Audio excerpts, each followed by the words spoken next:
What's up, everybody? Lugnuts.Guapo coming at you for today is Maverick Harley-Davidson, and we got 5 used Panamericas, or 5 Pan Ams. Forgive me for the audio because it is a windy day here in Carrollton, Texas today.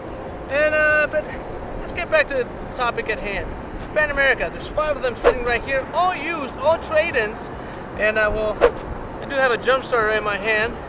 There's some issues that we need to talk about. Roll that intro.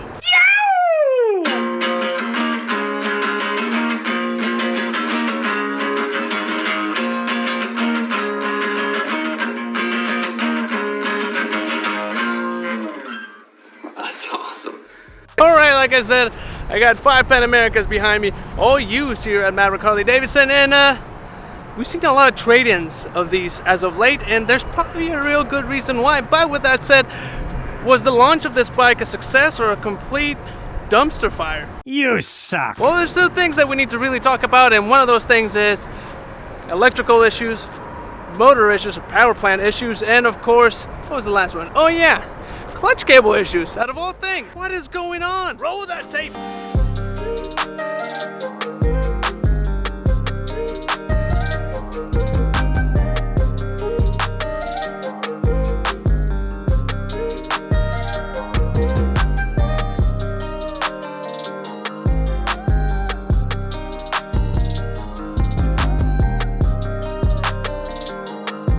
Alright, Panamerica 1250. What we got, is it a failure or is it not? Well, as many of y'all know, of course, a lot of people hated on this motorcycle when it first came out, the prototype, I'm saying. They said it was hideous, it was the worst looking motorcycle. I was one of those people, I was like, not sold. I didn't think it was hideous, but it wasn't quite sold on it. But it grew on me, and I have to say, out of all the adventure bikes, I think that is the best looking adventure bike. It's just so different. It doesn't look alien. It kind of has some features of the Road Glide, like the shark nose kind of setup. It's a good looking motorcycle. Some people might disagree, and I know I'm going to say a lot of things that people are going to disagree with. That's fine. It is what it is. But here we go. Some of the things that really went sideways with the Panamerica, and I had to make a list because it was a long one, and I didn't write everything because I talked to our technician at Maverick Harley-Davidson, who is the one that works on basically most of these, and he's sick and tired of these things. But that's because he's the only one working on it, and it's not a traditional V-twin. And that's not the reason why he hates working on it as much as the types of issues that it has. And it's all electronic diagnostics for the most part, and that annoys him. So let's start with too small of a battery, which I have to make a real quick comment about this because the battery itself, located right below the engine on the front of the motorcycle, a lot of people thought that was the worst place to put a battery. And so far that has not been an issue, which is kind of funny because it seemed like it would be because, you're going off-road, of course that part of the the motorcycle can get underwater, and that tends to be an issue if, water gets in the battery or causes a short of some kind. Well, it didn't happen. We haven't heard of any issues with it in that regards.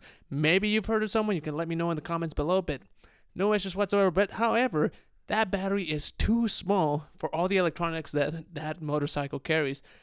It just is. If you buy the fully loaded Panamerica with everything, all the electronics, the adaptive suspension, guess what? That battery's just not big enough. We've gotten so many complaints in regards to that battery. It throws all kinds of codes. One that goes below, I think is it 11.4 or is it 12.4? I can't remember exactly what the voltage is. But once it goes below that, forget about it. It's going to throw a whole bunch of codes, and you're kind of screwed in the sense that, like, the odds of it starting up, it's gonna be a roll of the dice per se. The next thing on my list is we've had a couple with jacked up wiring harnesses. This is a production situation. Like, whoever assembled this motorcycle together probably did a terrible job doing it. We've had a lot of wiring harnesses that we've had to replace them by a lot of, it's not like an excessive, like in the thousands. Number 3 on my list is BCM fittings are poorly installed. Again, an assembly line, a production issue from Harley-Davidson. Not uncommon for things like this when you have actual people putting these things together, and issues are going to happen. But this is not a fault of the motorcycle. This is just fittings not snapped in all the way or just not installed correctly. It is what it is, and that's another issue that we had to deal with. Suspension wiring issues. That one is a huge one, especially if you have adaptive ride height or adaptive suspension. Let's just call it I can't think right now. It's late at night. But here we go. Suspension wiring issues. That's huge. Not only for like the wiring itself, but like like all the sensors and whatnot. We've had a whole bunch of issues. Again, this wouldn't be an assembly issue. This is an actual issue of the motorcycle. So right after that, we got stator, rotor issues. We've seen like 2 or 3 of these. So the next thing is failed fuel pumps. I've seen 2 or 3 of these at least.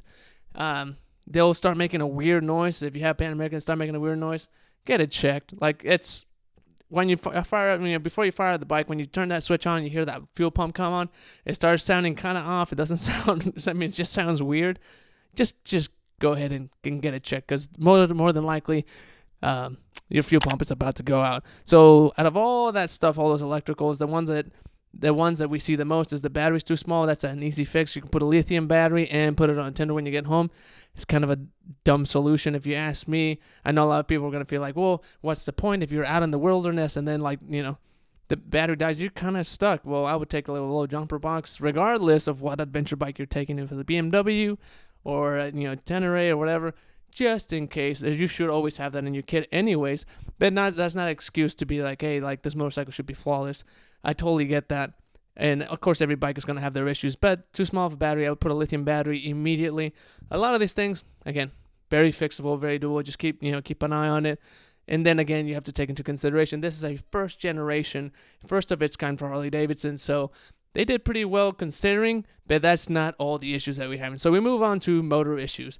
The one that we've seen, I've seen a couple of these, and I've also seen it online, is the lower bolt for the chain tensioner guide will back out, and basically everything after that goes kaboom. And I think I've seen 2 or 3 at our dealership. And I also know someone that bought a Panamerica and then bought it for the motor and then built something else with it. And then that happened. He was upset that the motor company wouldn't warranty it, which is not quite funny when you have a whole bunch of money invested, but you can't be upset at the company for taking a motor out and then putting in something else and then it blows up, regardless if it was issue of your install or the motor itself actually going kaboom, which just seems like that's what happened. But it's like me buying a Hellcat, taking the Hellcat engine, putting something else, and then that blows up, and then you expect the company, the motor company, to take that motor back and warranty it. It's not how it works, unfortunately. But yeah, that's a big one. That's the only big issue that I've seen out of that motor. Other than that, that platform has been pretty solid. And the last but not least, the routing of the clutch cable has been causing all issues. Like the way that they install it, it gets pinched between the shock and the frame, causing the clutch to slip. I've seen quite a few of these, and it's a pretty easy, pretty simple fix. Again, pretty annoying. This is a manufacturer's problem. This is a production problem. This is an assembly line problem. Most of the problems on this motorcycle come straight from the assembly line. Some of them don't. Like, for example, the motor issues, that bolt backing out. You forget to put Loctite, guess what? That bolt is going to back out. I don't care how tight you make it, So it is what it is. A lot of assembly issues. It seems like the Panamerica has been plagued with a lot of them, most of them being caused by the assembly line. It's unfortunate. I hope Harley-Davidson fixed that. And also, you have a second generation coming out. Well, hopefully, the few issues that are, because of how it's designed, such as, the wiring harnesses and some of the other stuff, can be fixed and remedied, and hopefully the next generation will actually come with a lithium battery or a bigger battery for that matter, because those electronic issues are a nightmare. If I was to buy a Panamerica myself, I'd probably buy the bare bones stock, no adaptive ride height, even though it's amazing, absolutely revolutionary for the adventure touring class. I would avoid it at all costs, because if you're buying an adventure touring bike, you want to go off-road and you want to go have fun and not have to worry about your motorcycle having issues.